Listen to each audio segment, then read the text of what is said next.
The morning sun cast long shadows across the quiet village of Pavlichenko as Lyudmila carefully arranged the wooden blocks on the floor. Her younger brother watched with fascination as she lined them up in perfect rows, counting each one under her breath. Their mother smiled from the kitchen doorway, thinking her 9-year-old daughter was simply playing with numbers again. 1, 2, 3, Lyudmila whispered, her dark eyes focused intensely on the arrangement. But she wasn't just counting. In her mind, she was calculating distances, measuring angles, and imagining invisible targets beyond the wooden toys. Even at this young age, something stirred within her that would one day change the course of history.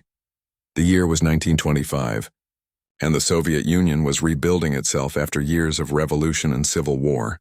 In this small Ukrainian village, life moved slowly, and children were expected to help with farm work and household chores. Lyudmila was different from other girls her age. While they played with dolls and practiced sewing, she preferred to climb trees and observe the world from high vantage points. Her father, Mikhail, worked as a supervisor at a local munitions factory. He often brought home stories of precision and accuracy that fascinated his daughter. During dinner conversations, he would describe how the slightest miscalculation could mean the difference between success and failure in manufacturing. Lyudmila absorbed every word, though her parents had no idea how deeply these lessons would impact her future. At school, Lyudmila excelled in mathematics and geography. Her teacher, Mrs. Volkov, noticed the girl's exceptional ability to visualize spatial relationships and calculate complex problems in her head. When other students struggled with geometry, Lyudmila seemed to understand instinctively how angles and distances worked together. She has an unusual gift, Mrs. Volkov told Lyudmila's parents during a school meeting. Her mind works differently than other children. She sees patterns and connections that most adults would miss. But it wasn't just academics where Lyudmila showed promise. During recess, she invented games that required precision and steady hands. She would challenge classmates to throwing contests, always winning by carefully judging wind direction and distance. Her friends thought she was lucky, but Lyudmila knew it was about observation and calculation. One autumn afternoon, while walking home from school, Lyudmila noticed a group of older boys bullying a younger child. Instead of running away or calling for help, she quietly picked up a small stone and studied the situation. The bullies were about 30 meters away, distracted by their victim. Lyudmila calculated the trajectory needed and threw the stone with surgical precision, striking the lead bully on the shoulder. Startled, the boys looked around but couldn't identify where the stone had come from. Lyudmila remained hidden behind a tree, watching as they eventually left the younger child alone and walked away confused. She felt a strange satisfaction in her ability to intervene from a distance without being detected. As winter approached, Lyudmila's father began taking her on hunting trips in the nearby forest. He taught her how to track animals and move silently through the woods. More importantly, he showed her how to use an old rifle that had belonged to her grandfather. The first time Lyudmila held the weapon, she felt an immediate connection to its weight and balance. "Patience is everything," her father explained as they crouched behind a fallen log. "You must wait for the perfect moment, control your breathing, and trust your instincts." Lyudmila absorbed these lessons with an intensity that surprised even her father. While other children might grow bored during long hunting expeditions, she remained focused for hours, studying animal behavior and practicing her aim with small targets her father set up. By the end of that winter, Lyudmila could hit tin cans from distances that impressed experienced hunters in the village. Word began to spread about the young girl who could outshoot men twice her age. Some villagers were amazed, while others worried that such skills were inappropriate for a young woman. "Girls should learn cooking and sewing," complained one village elder. "What use are these masculine pursuits?" But Lyudmila's parents supported their daughter's interests, recognizing that she had discovered something that brought out her best qualities. Her mother noticed how confident and focused Lyudmila became when practicing her marksmanship, and her father saw potential that went far beyond village hunting trips. As spring arrived, Lyudmila's reputation for accuracy had spread beyond her village. Visiting relatives and family friends would ask to see demonstrations of her shooting skills. She never showed off or boasted about her abilities, instead treating each shot with serious concentration and respect for the weapon. During one family gathering, an uncle who served in the Red Army watched Lyudmila practice with admiration and concern. He had seen professional soldiers with less natural ability than this 12-year-old girl displayed. After speaking privately with her parents, he suggested that Lyudmila's talents might be valuable to her country someday. "The world is changing," he warned. "War may come again, and people with special skills will be needed to defend the homeland." Nobody at that family gathering could have imagined how prophetic those words would prove to be. In just a few years, Lyudmila would face choices that would transform her from a village girl with unusual hobbies into one of the most feared and respected snipers in military history. But for now, she was still a young woman counting wooden blocks, climbing trees, and practicing her aim in the quiet forests of Ukraine. The seeds of her future were already planted, growing stronger with each passing day, waiting for the moment when her country would need her most. The other villagers continued to think she was simply an unusual girl who liked numbers and hunting. They had no idea they were watching the early development of someone who would one day be known as Lady Death, one of the most effective snipers the world had ever seen. By 1937, Lyudmila Pavlichenko had grown into a determined young woman of 21. The quiet village girl who once arranged wooden blocks had transformed into a history student at Kiev University. But her passion for precision and marksmanship had never faded. While her classmates spent evenings studying in the library, she could often be found at the university shooting club, perfecting skills that most people considered merely recreational. The shooting club was housed in a converted basement beneath the university's main building. The narrow range could accommodate only 6 shooters at a time, but Lyudmila rarely had to wait for her turn. Most students found the sport boring or too difficult, preferring activities that offered immediate gratification. Lyudmila understood that true mastery required patience and countless hours of practice. Her instructor, Viktor Petrov, was a former military officer who had served in the Russian Imperial Army during World War I. He noticed immediately that Lyudmila possessed natural abilities that couldn't be taught. While other students struggled to hit targets at 50 meters, she consistently placed shots within a finger's width of the bullseye at twice that distance. "Most people see shooting as pointing and pulling a trigger," Viktor explained during one training session. "But you understand it's about harmony between mind, body, and weapon. That's why you succeed where others fail." Lyudmila's academic studies focused on Soviet history, and she wrote her thesis on industrial development during the 5-year plans. Her professors respected her analytical mind and attention to detail, but they had no idea that she spent equal time analyzing ballistics tables and wind patterns. She maintained 2 separate lives that seemed completely unrelated. During university breaks, she returned home to help her parents and continue hunting in the familiar forests of her childhood. These trips had evolved from simple target practice into complex exercises in fieldcraft and camouflage. Lyudmila would spend entire days moving through the woods without being detected by animals or local hunters, practicing skills that seemed like elaborate games. Her father noticed the change in his daughter's approach to hunting. She no longer simply tracked animals for sport or food. Instead, she studied their behavior patterns, learned to predict their movements, and developed an almost supernatural ability to remain invisible while observing targets from considerable distances. "You move like a ghost in these woods," he commented after watching her stalk a deer for over an hour without being noticed. "I've hunted here for 30 years, and I can barely track your movements." Lyudmila smiled but didn't explain that she was preparing for something much more serious than hunting deer. Political tensions were rising across Europe, and she had begun to sense that her country might soon need citizens with specialized skills. The newspapers reported increasing conflicts in Spain and growing aggression from Nazi Germany. In 1939, the Soviet Union established a voluntary military training program for university students.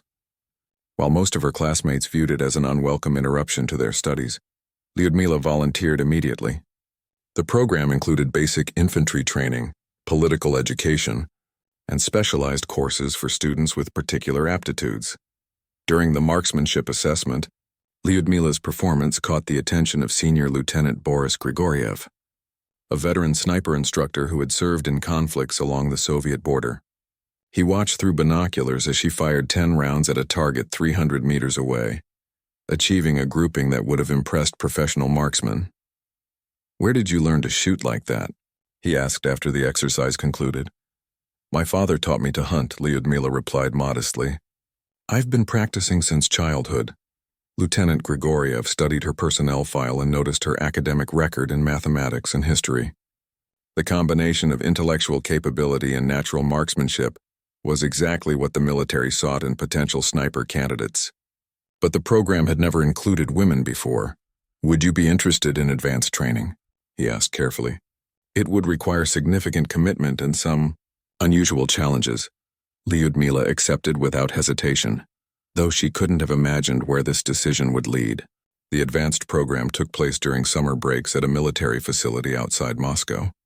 Students learned camouflage techniques, field observation, map reading, and advanced marksmanship under realistic battlefield conditions. For the first time in her life, Lyudmila found herself surrounded by people who shared her passion for precision and tactical thinking. Her fellow trainees were serious young men who treated military skills as essential preparations for defending their homeland. They accepted her presence without question, focusing instead on her abilities and commitment. The training exercises became increasingly complex as the program progressed. Students learned to operate alone for extended periods, gathering intelligence and engaging targets while avoiding detection. Lyudmila excelled at these scenarios, often completing objectives that challenged even experienced trainees. During one memorable exercise, she spent 3 days in a forest observation post, recording the movements of enemy forces played by instructors. While other students were discovered and eliminated from the scenario, Lyudmila remained hidden, providing detailed intelligence reports that impressed the evaluating officers. "She thinks like a professional soldier," Lieutenant Grigoriev noted in his assessment report. "Her patience, analytical skills, and natural marksmanship make her an ideal candidate for specialized operations." But the training program was interrupted by rapidly changing world events. In September 1939, Germany invaded Poland, and the Soviet Union found itself preparing for potential conflict. University students returned to their studies with a new sense of urgency, knowing that their education might be cut short by military service. Lyudmila completed her degree in 1940, but instead of pursuing graduate studies as originally planned, she accepted a position with the Red Army's sniper training program. Her parents were concerned about her decision to join the military, but they recognized the determination in their daughter's eyes. "The world is becoming dangerous," she explained during her final visit home.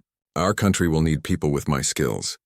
I've been preparing for this my entire life, even when I didn't realize it." As 1941 began, Lyudmila found herself stationed at a training facility near the Black Sea, working as an instructor for new sniper recruits. She had achieved her goal of combining her natural abilities with formal military training, but she remained unaware that history was about to test her skills in ways that no training program could fully prepare her for. June 22, 1941, began like any other summer morning at the military training facility near Sevastopol. Lyudmila was conducting an early marksmanship class with a group of new recruits when the air raid sirens began wailing across the compound. At first, everyone assumed it was another training exercise, but the urgent voices on the radio soon made the reality clear. Nazi Germany had launched a massive invasion of the Soviet Union. Within hours, the entire facility transformed from a peaceful training center into a frantic staging area for combat operations. Orders arrived to immediately deploy all qualified personnel to defensive positions along the Black Sea coast. Lyudmila's commanding officer, Major Volkov, called her into his office with a grave expression. "Senior Lieutenant Pavlichenko," he said formally, "we need every experienced sniper on the front lines immediately. Your training role is now secondary to combat operations." Lyudmila felt her heart racing, but her voice remained steady as she replied, "I understand, sir. When do I deploy?" Within 3 days, she found herself assigned to the 25th Chapayev Rifle Division, defending the approaches to Sevastopol.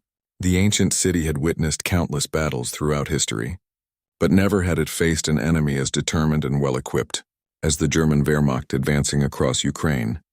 Her first combat position was a concealed observation post overlooking a valley where German reconnaissance units were probing Soviet defenses. Lyudmila spent 2 days watching enemy movements through her scope, counting soldiers, identifying officers, and mapping their patrol routes. Her fellow soldiers assumed she was simply conducting surveillance, unaware that she was methodically planning her first combat engagement. On the morning of August 27, 1941, Lyudmila spotted two Romanian officers examining Soviet positions through binoculars from a ridge approximately 400 meters away. They had chosen their observation point poorly, silhouetting themselves against the sky while believing they were safely beyond rifle range. Lyudmila carefully adjusted her scope for distance and wind conditions, controlled her breathing, and squeezed the trigger with the same precision she had used to hit tin cans as a child. The shot echoed across the valley, and one of the officers fell immediately. The second man ducked behind cover, but Lyudmila had already calculated his likely escape route. Her second shot found its target as he attempted to retreat. The engagement lasted less than 30 seconds, but it marked the beginning of what would become one of the most remarkable sniper careers in military history. Lyudmila felt no emotion beyond professional satisfaction at achieving her objectives. These weren't human beings in her mind. They were enemy threats that needed to be neutralized to protect her comrades and homeland. Word of her success spread quickly through the division. Within a week, requests arrived from multiple regiment commanders asking for the sniper who could eliminate targets at ranges that other marksmen considered impossible. Lyudmila found herself moving frequently between different defensive positions, always where the fighting was most intense. During the siege of Odessa, she operated alone for extended periods, living in bombed-out buildings and emerging only to engage high-value targets. German and Romanian forces had learned to fear Soviet snipers, but they had no idea that one young woman was responsible for many of their casualties. Her methods became increasingly sophisticated as she gained combat experience. Instead of simply shooting enemy soldiers, she began targeting officers, radio operators, and other personnel whose elimination would disrupt enemy operations. She studied German unit organization and learned to identify valuable targets by their equipment and behavior patterns. One memorable engagement occurred during a German assault on a strategic hill outside Odessa. Enemy forces had pinned down an entire Soviet company, and the situation appeared hopeless until Lyudmila arrived at a flanking position. Over the course of 6 hours, she systematically eliminated 12 German soldiers, including a company commander and 2 machine gun crews. "It's like having an entire artillery battery that fires with perfect accuracy," commented Captain Fedorov, the company commander she had rescued. "I've never seen anything like her effectiveness." But Lyudmila's most significant achievement during this period was psychological rather than tactical. German units began reporting encounters with a ghost sniper who appeared impossible to locate or counter. Morale problems developed among frontline troops who felt helpless against an invisible enemy. German commanders responded by bringing in their own expert snipers and counter-sniper teams. These were experienced professionals who had operated in Poland, Norway, and France, confident in their ability to eliminate any Soviet marksman. They had no idea they were hunting someone whose natural abilities exceeded anything in their previous experience. The first counter-sniper team that tracked Lyudmila consisted of 3 Wehrmacht veterans who had achieved notable success against resistance fighters in occupied territories. They established an observation post in a church bell tower, believing the elevated position would give them tactical advantage over ground-based snipers. Lyudmila spent 2 days studying their position before making her move. Instead of engaging from long range, she infiltrated the town during darkness and positioned herself in a building adjacent to the church. When the German snipers revealed themselves by engaging other Soviet troops, she eliminated all 3 with rapid, precise shots before they could identify her location. By October 1941, Lyudmila had achieved 36 confirmed kills, making her one of the most effective snipers in the entire Red Army. Military correspondents began writing articles about the Lady Death of Sevastopol, though they were forbidden from revealing her real name or specific location for security reasons. Her reputation reached the highest levels of Soviet command, and she received orders to attend a special ceremony in Moscow where she would meet senior party officials. The recognition was gratifying, but Lyudmila was more focused on returning to combat operations where her skills could contribute to defending her homeland. During the train journey to Moscow, she reflected on how dramatically her life had changed since those peaceful days arranging wooden blocks in her childhood village. The quiet girl who had practiced shooting tin cans had become a feared warrior whose actions influenced major military operations. Yet she felt like the same person inside, still counting and calculating, still seeking precision in everything she did. The war was far from over, and Lyudmila knew that her greatest challenges lay ahead. German forces were adapting their tactics to counter Soviet snipers, and she would need to evolve her own methods to maintain effectiveness. But she felt confident in her abilities and determined to continue serving her country, regardless of the personal cost. The ceremony in Moscow proved to be a brief respite from the grinding reality of combat. Lyudmila met with high-ranking officials who praised her service and presented her with medals that felt strangely light compared to the weight of her rifle. The political speeches and formal receptions seemed disconnected from the desperate struggle taking place along the front lines where her comrades continued fighting and dying. "You have become a symbol of Soviet resistance," explained General Petrov during a private meeting. "Your achievements inspire other soldiers and demonstrate that our people cannot be defeated by fascist invaders." Lyudmila accepted the praise politely, but her mind remained focused on returning to Sevastopol, where German forces were preparing a massive assault that would test every defender's courage and skill. The Black Sea fortress had become a symbol of Soviet determination, and she felt responsible for contributing to its defense. When she returned to her unit in November 1941, the tactical situation had deteriorated significantly. German and Romanian forces had surrounded the city on three sides, leaving only a narrow sea corridor for supplies and reinforcements. Artillery bombardments continued day and night, turning much of Sevastopol into rubble that provided both obstacles and opportunities for sniper operations. Lyudmila found that her reputation had preceded her return. New recruits spoke her name with mixture of awe and disbelief, while veteran soldiers treated her with the respect reserved for proven warriors.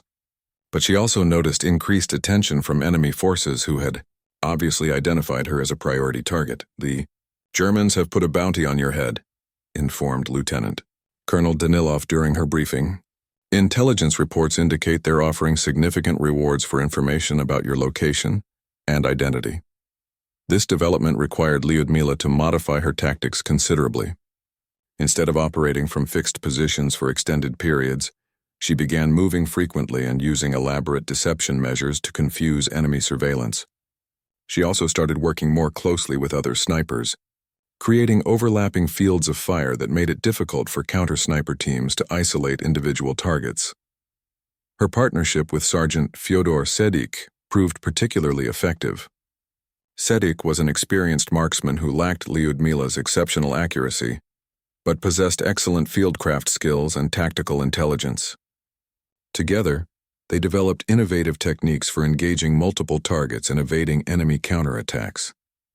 During one memorable operation in December 1941, they identified a German observation post that was directing artillery fire against Soviet positions. The post was located in a heavily fortified building surrounded by mines and defended by a full squad of enemy soldiers. Conventional assault would have been suicidal, but Lyudmila and Sedik developed an alternative approach. Over 3 nights, they carefully infiltrated the area and established concealed positions that provided overlapping coverage of all approaches to the target building.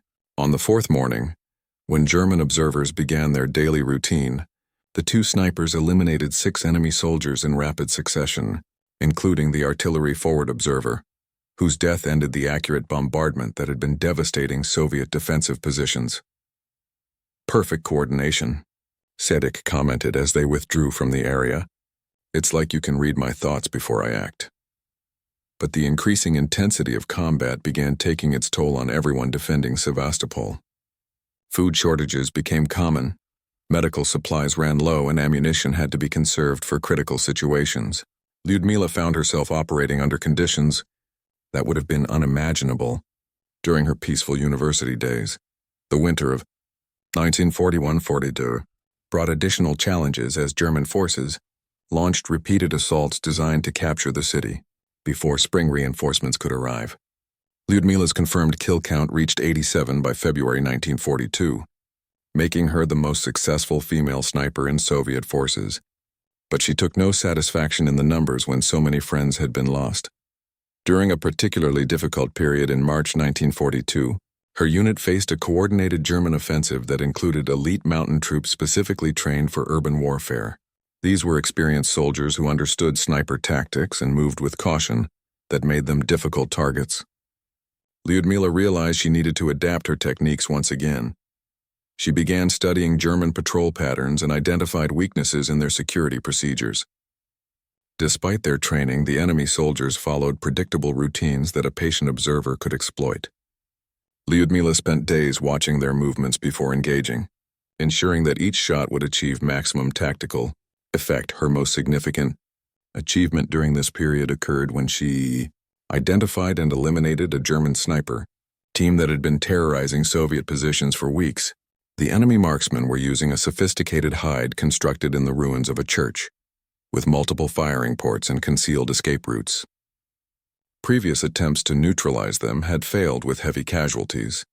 Lyudmila spent 5 days studying the position before discovering a single vulnerable angle that the Germans had overlooked. From a concealed location nearly 600 meters away, she waited patiently for one of the snipers to expose himself while engaging Soviet troops. Her single shot ended a threat that had cost dozens of Soviet lives. By April 1942, Lyudmila's effectiveness had attracted attention from the highest levels of German command. Intelligence reports indicated that specialized hunter-killer teams were being deployed specifically to eliminate her and other Soviet snipers. The psychological impact of her operations had become as important as the tactical results. "You're no longer just fighting individual battles," explained Major Volkov during a command briefing. "Your presence affects German morale across the entire front. They're diverting significant resources to counter our sniper operations." But this success came with increasing personal risk. German forces had learned to identify areas where Lyudmila operated and were concentrating their best counter-sniper personnel in those locations. She found herself engaged in a deadly game of chess with opponents who matched her technical skills even if they lacked her natural instincts. The situation reached a critical point in May 1942 when a mortar fragment wounded Lyudmila during a German barrage. The injury was relatively minor, but it forced her to acknowledge her own mortality in a way that previous combat had not. For the first time since beginning her military service, she wondered whether her war would end in victory or death. Medical personnel wanted to evacuate her for extended treatment, but Lyudmila insisted on returning to combat operations as quickly as possible. Sevastopol remained under siege. Her unit needed her skills, and she refused to abandon her comrades while she was still capable of fighting. The war had become personal in ways that transcended duty or patriotism. June 1942 brought the final German offensive against Sevastopol, and Lyudmila found herself fighting in conditions that resembled the apocalypse more than conventional warfare. The ancient fortress city had been reduced to rubble by months of bombardment, but its defenders continued resisting with desperate determination. Every building became a potential sniper hide, every pile of debris a defensive position.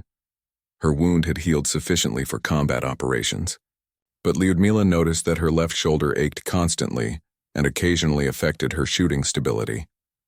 She compensated by modifying her firing positions and spending extra time ensuring perfect sight alignment before each shot.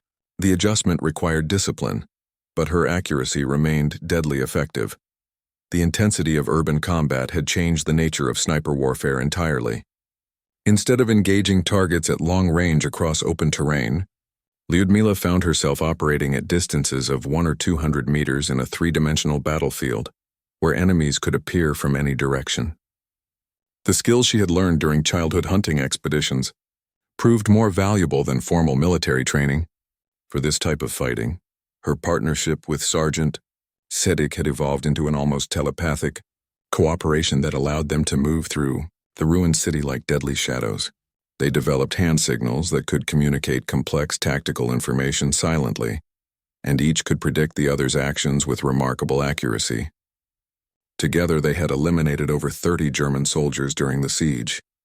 During one particularly intense engagement, German assault troops managed to penetrate deep into the Soviet defensive zone, threatening to split the garrison into isolated pockets. Lyudmila and Sedik positioned themselves in the ruins of a department store that provided observation over a critical intersection where enemy reinforcements would have to pass. At least 40 soldiers moving toward the harbor, Sedek whispered as he studied the approaching enemy formation through binoculars. 2 officers in front, machine gun team in the center, radio operator near the rear. Lyudmila calculated firing angles and identified her targets in order of tactical priority. The radio operator would die first to prevent the enemy from calling for support, followed by the machine gunners, then the officers. Each shot would have to be perfect, because their position would be compromised after the first engagement. The operation unfolded exactly as planned. 6 German soldiers fell in rapid succession before their comrades could identify the source of the devastating fire. The surviving enemy troops retreated in confusion, abandoning their advance and allowing Soviet forces to maintain control of the vital intersection.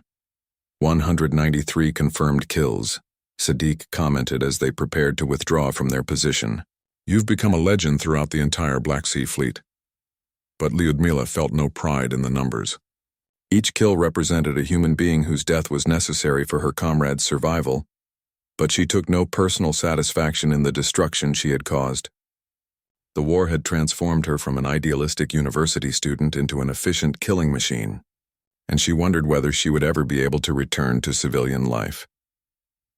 The final phase of the siege began on June 7, 1942, when German forces launched their ultimate assault, using overwhelming artillery support and fresh reinforcements. Soviet defenders were outnumbered by more than 10 to 1, and ammunition shortages forced every shot to count. Lyudmila found herself engaging targets with her last remaining rifle cartridges, knowing that resupply was impossible. On June 12th, a massive artillery barrage collapsed the building where Lyudmila and Sedek were operating. Both snipers were buried under tons of rubble, and only desperate digging by their comrades saved them from death. Sedek suffered severe injuries that ended his combat role, while Lyudmila emerged with a serious head wound that left her partially deaf and suffering from severe concussion symptoms. Military medical personnel insisted on evacuating her immediately. Despite her protests that she could continue fighting, the head injury had affected her vision and balance in ways that made accurate shooting impossible, and her commanding officers recognized that her combat effectiveness was finished for the foreseeable future. "You've done more than enough," Major Volkov told her as she was prepared for evacuation. "Your service record speaks for itself, and the motherland needs you to survive and share your experience with future generations." The evacuation from Sevastopol took place during the final days of the siege, as Soviet naval vessels desperately attempted to rescue as many defenders as possible. Lyudmila watched from the deck of a destroyer as German flags were raised over the fortress she had defended for almost a year. The sight filled her with rage and determination to continue serving her country in whatever capacity remained possible. During her recovery in a Moscow hospital, visitors included journalists, military officials, and political leaders who wanted to interview the famous Lady Death of Sevastopol. Lyudmila cooperated with their requests, understanding that her story could inspire other soldiers and civilians to continue resisting the Nazi invasion. "How many enemies did you eliminate during the siege?" asked a correspondent from Pravda newspaper. 309 confirmed kills, Lyudmila replied matter-of-factly. "But numbers don't tell the whole story. Every shot was fired to protect my comrades and defend our homeland. That's what mattered most." Her final kill count of 309 enemy soldiers made her the most successful female sniper in military history, a record that would never be equaled. But Lyudmila understood that her greatest achievement was not the number of enemies she had killed, but rather the fact that she had survived to continue serving her country in different ways. Medical experts concluded that her combat injuries would prevent her from returning to sniper operations, but they couldn't diminish the tactical knowledge and experience she had accumulated during nearly a year of continuous fighting. The quiet village girl who had once counted wooden blocks had become one of the most lethal warriors in human history. As she recovered in the hospital, Lyudmila reflected on the journey that had brought her from a peaceful Ukrainian village to the hellish battlefields of Sevastopol. The war had tested every aspect of her character and abilities, revealing strength she never knew she possessed while extracting a price that would affect her for the rest of her life.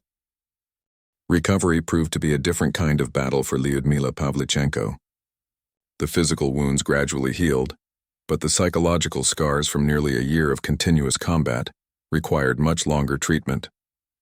She experienced nightmares that transported her back to the ruins of Sevastopol, hearing artillery bombardments and seeing the faces of enemy soldiers through her rifle. Scope, the Soviet government, recognized her propaganda value and arranged for her to travel to Allied nations as part of a diplomatic mission designed to encourage continued Western support for the war effort.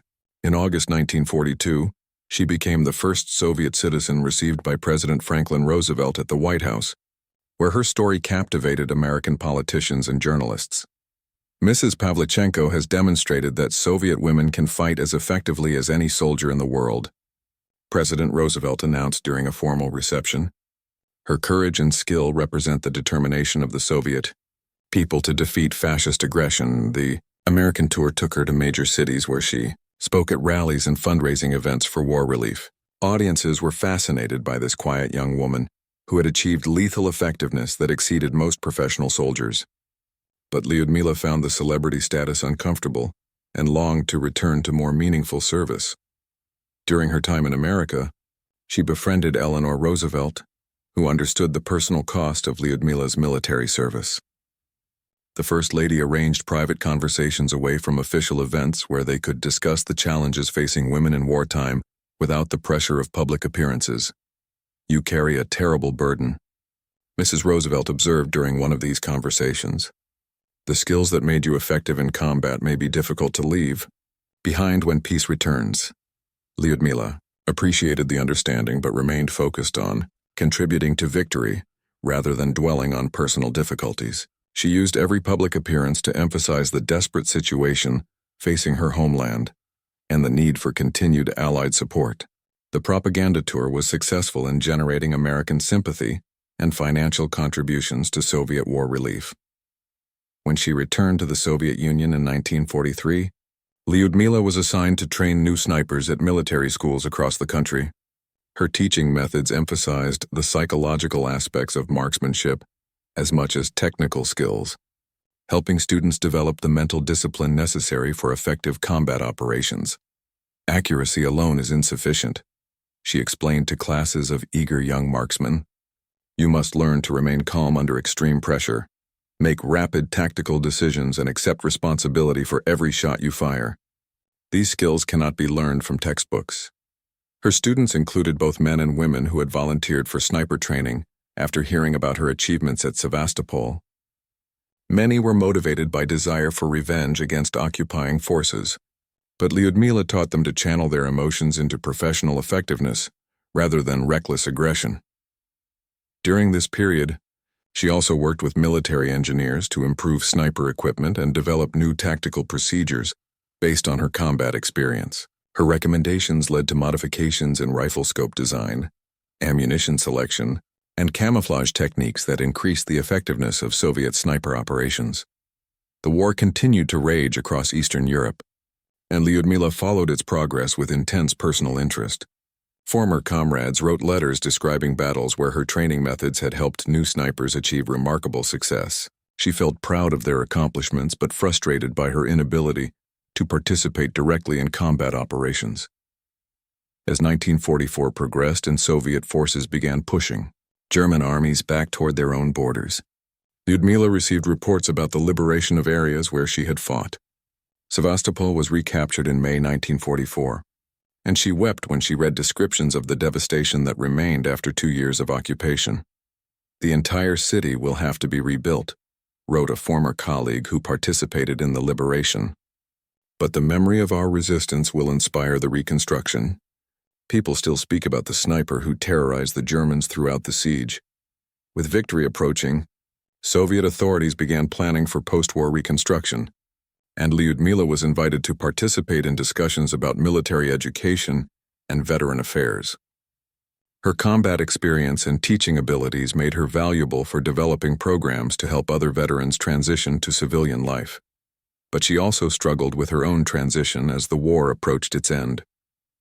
The skills that had made her one of history's most effective snipers seemed irrelevant in a peaceful world, and she worried about finding meaningful purpose after dedicating her life to military service.